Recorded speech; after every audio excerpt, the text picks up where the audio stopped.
Joining us now is Shana Sissel, Banríon Capital Management founder and CEO. And Shana, thanks for joining us. What do you think about this rally? We haven't seen a decent pullback, and we also don't talk to many people who are bearish on this show. I mean, if everybody is bullish, that's a bearish sign in itself. It is. And I think you have to look at underneath the market. So we have actually seen margin compression and earning and some sell-off in segments of the market. But you got to remember that the market was being driven almost exclusively by tech stocks for a very long time. Those stocks started to come in. We have seen weakness in those names, and we've actually seen the rest of the market kind of catch up. So you got to remember what's been driving the market all along and how those stocks have performed versus the rest of the market.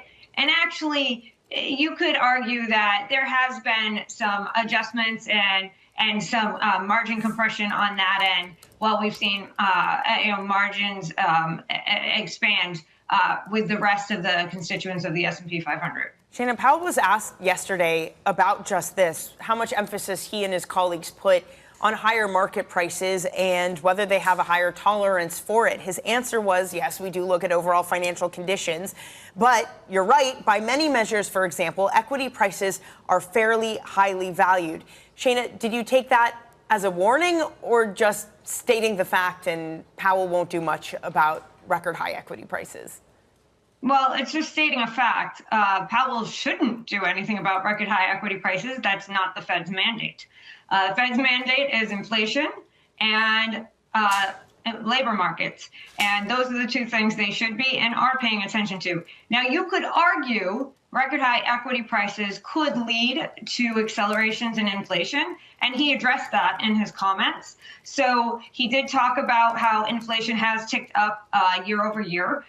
We have seen an acceleration in inflation, but he noted that that was due to what he felt was one-time tariff impacts, not necessarily equity market impacts. So, ultimately the Fed's mandate has nothing to do with the equity markets, but they do pay close attention to it because it can have impacts on their two aspects of their mandate. Well, and it tells you a lot about financial conditions, right? I mean, if equity markets are high, if spreads are tight, if growth is decent, then your rate's really not restrictive. How does anybody see this rate as restrictive?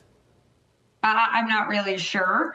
And to be honest, I think it's just because they're working from a baseline of, a 15-year period where we were at relatively zero interest rates.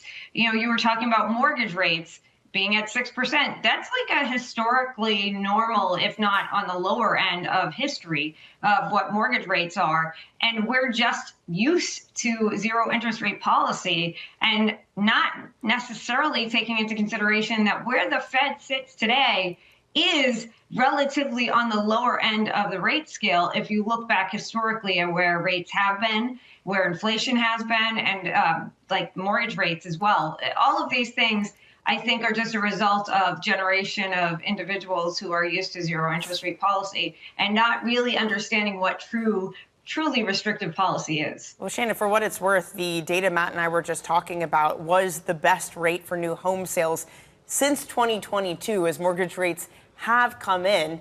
That stands in contrast, for example, Governor Banríon yesterday or earlier this week saying that the true neutral rate was somewhere around 0%, and that is what the Fed should be striving for. As we get towards the end of Jerome Powell's term as Fed chair, do you expect to have a Fed chair, to have others put in by Trump that take us in that direction, and do you trade based on that?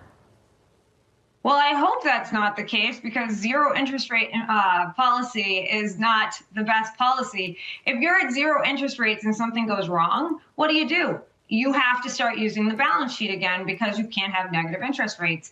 And so you want to have a neutral rate that is roughly about inflation or maybe 1% higher. That would be neutral. It is not zero.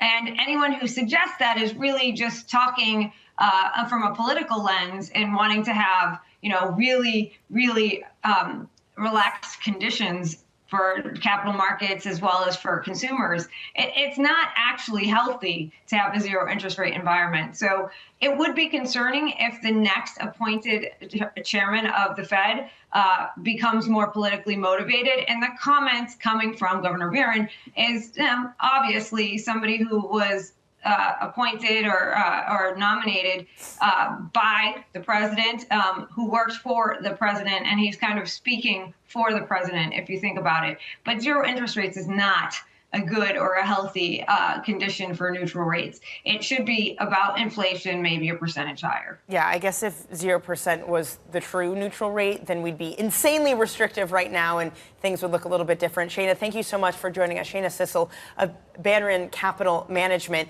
Let's get a quick check on markets this morning because you are